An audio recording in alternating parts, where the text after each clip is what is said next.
Live from Waterford and Dungarvan, this is Waterford at 1 News.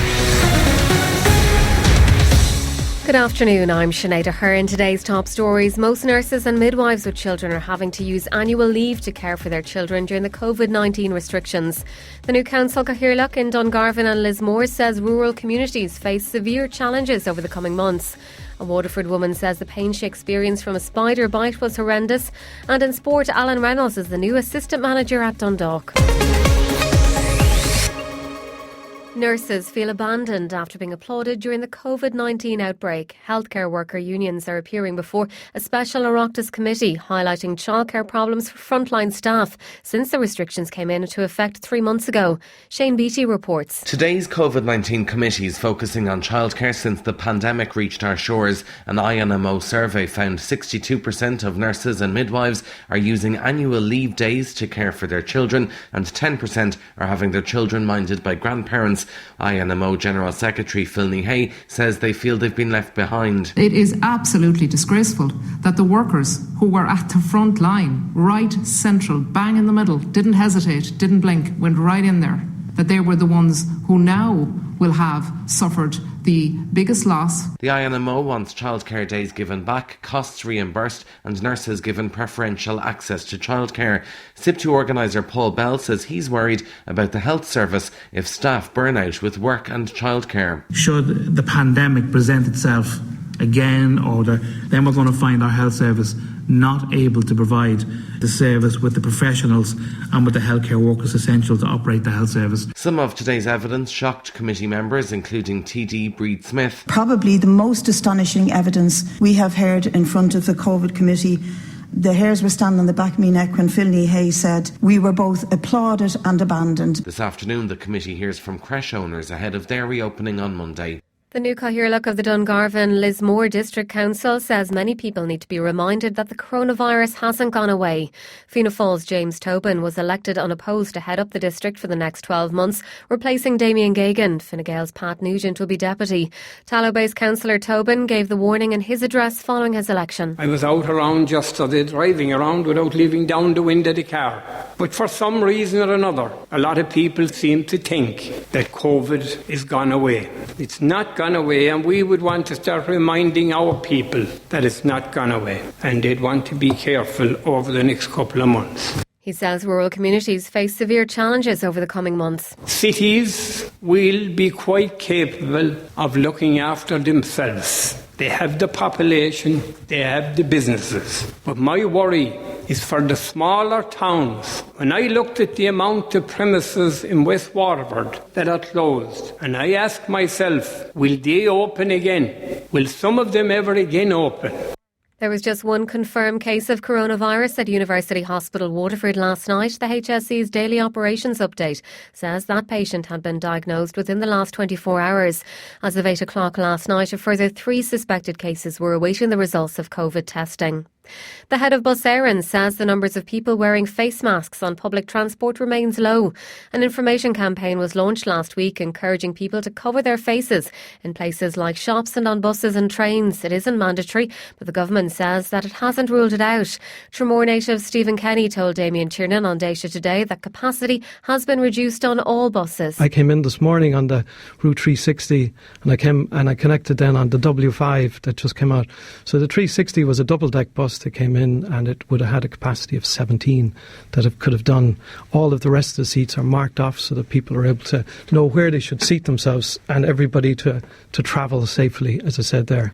He didn't see many people wearing face masks. On the services that I came in this morning, probably 20%, which is probably last week I might have been telling you 10% I could see wearing face covering, only 20% today. It's an improvement, and so gradually very people, low though, but still very low.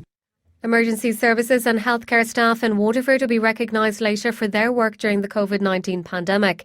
The Mayor of Waterford City and County will make a presentation to Gardaí and University Hospital Waterford in what will be one of his final official duties.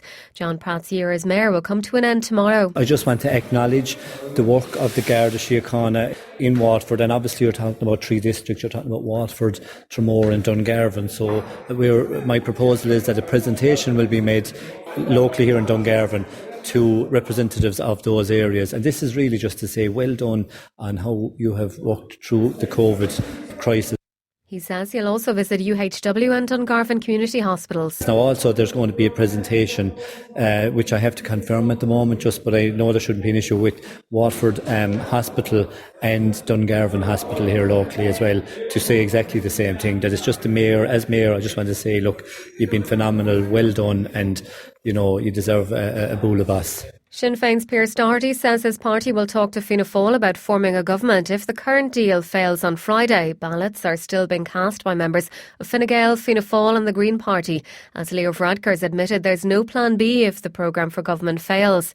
Our political correspondent Sean Defoe reports. The prospect of one of the parties failing to pass the programme for government has left all of Leinster House wondering what happens if the deal fails. A second election could be on the cards, but there are other options. Leo Varadkar suggested if the deal goes down, it could push Fianna Fáil and Sinn Féin together, something Micheál Martin didn't fully rule out this morning. That you can just turn around and sort of discuss with other parties on policies is not as simple as articulated. While Sinn Féin's Pearse Doherty said they would talk to Fianna Fáil about a left-led government. If this deal doesn't go through, if the membership of any of the parties reject it, then we will be lifting the phone in the first instance with those who have a mandate for change, but will also be open to engaging with all parties. Fine Gael leader Leo Varadkar said he wants to stop that, saying that Sinn Féin in government would destroy the country. We could have a Fianna Fáil Sinn Féin government within weeks, and that's not an achievement.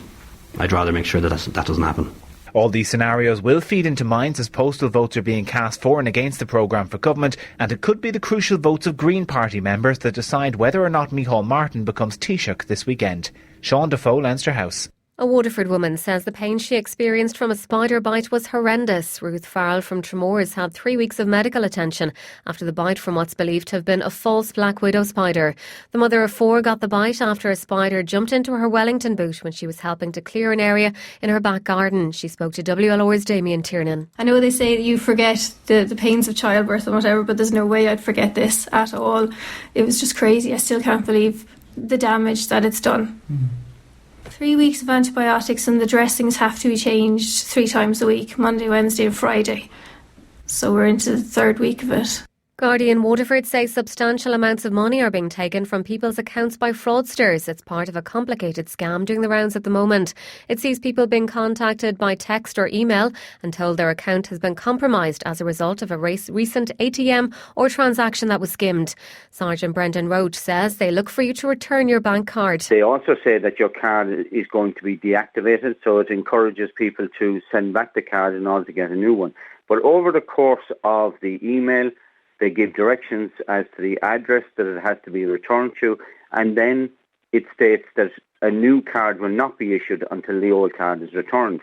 And in order to secure this new card, they then seek your details, your email address, your contact number, your card details, and eventually they also look for your PIN number for your card. He says they now have all your information. Once they have that information, they then go to your account and they withdraw substantial sums of money.